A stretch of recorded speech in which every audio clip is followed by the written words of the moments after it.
Салам радиосунда жаңылыктар. Салам ардактуу угарман, эфирде 2-декабрга алынган жаңылыктардын түрмөгү, аны менен мен Кудайберди Дүйшөев тааныштырам. Баткен облусунда акыркы Тажикстандын куралдуу кол салуусунан жабыркаган жарандардын 19 миллион сомдук кредити кечирилди.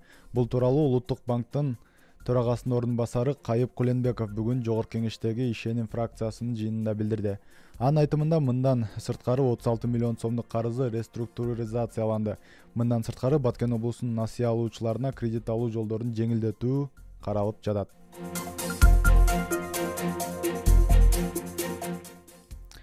Кадамжайда өзбек жарандарын тоноого шектелгендер кармалды. Өзбекстандын Фергана облусунун тургундары Кадамжай районунун аймагы аркылуу Сох анклавына каттоодо кыргыз жарандары тарабынан тоноого кабылганы тууралуу Кыргызстандын ички иштер органдарына кайрылган.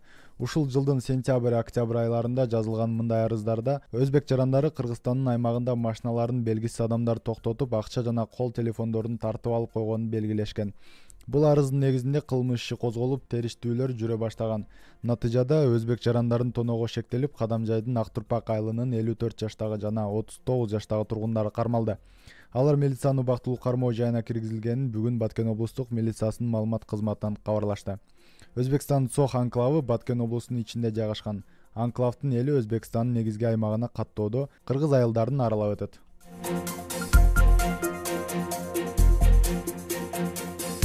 Баткен районунун Кызыл Бел айылында милициянын демилгеси менен зомбулуксуз жашоо деген акция өттү. Облустук ички иштер башкармалыгынын маалымат кызматы билдиргендей, акцияга окуучулар, мугалимдер жана айыл активисттери катышты. Акцияда жаштар зордук зомбулукту болтурбоо урааны менен жөө жүрүш жасашты.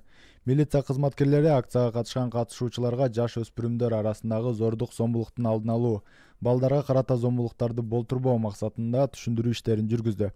Облустук милициянын маалыматына таянсак, быйылкы жылдын 10 айында облус аймагында өспүрүмдөрдүн зордук зомбулукка кабылышы боюнча 4 учуру катталган. Баткен шаарынын ички жолдорунун тардыгына байланыштуу Борбордук Айдар Али базарынын айланасындагы жол тыгындарын иретке келтирүү максатында шаардык милиция элге түшүндүрүү иштерин жүргүзүүдө. Иш чаранын жүрүшүндө айрым айдоочулар унааларын туура эмес жерлерге токтотуп, жол тыгындарына себеп болгону, кээ бир сатуучулар жол четине товарларын өз билимдик менен жайып алып, жарандарга ыңгайсыздыкты жаратып жатканы аныкталды. Укук бузуулардын алдын алуу жана кылмыштуулукту болтурбоо максатындагы бул иш-чара шаардын Мухтар Нургазиев, Мурат Салихов, Тургунбай Садыков жана Сайдиман Ажы атындагы борбордук көчөлөрүндө жүрдү. Анын жыйынтыгында укук бузуу кодексинин негизинде 18 жаранга протоколдор толтурулуп, 24 000 сом айып салынды. Баткен шаарындагы Нур балдарды калыптандыруу борборунда бүгүн мүмкүнчүлүгү чектелген жарандардын эл аралык күнүн утурлаган иш-чара өттү. Аталган борбордун тарбиялануучулары, ата-энелер жана тиешелүү мамлекеттик кызматтардын өкүлдөрү катышкан майрамдык салтанат балдардын ыр-бирлери менен коштолду.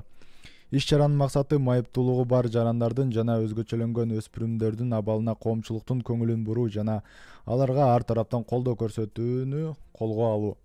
Нур балдарды калыптандыруу борборунун жетекчиси Мерим Мамажанованын айтымында, учурда борбордо 30 бала тарбияланып жатат. Алардын 12-си мектепте билим алат. Баткен облусунда бүгүнкү күндө жалпы 21 000 мүмкүнчүлүгү чектелген жаран бар. Күндүн маанилүү учурлары мына ушулар болду. Кайрадан эфир аркылуу амандашканча саламатта туруңуз.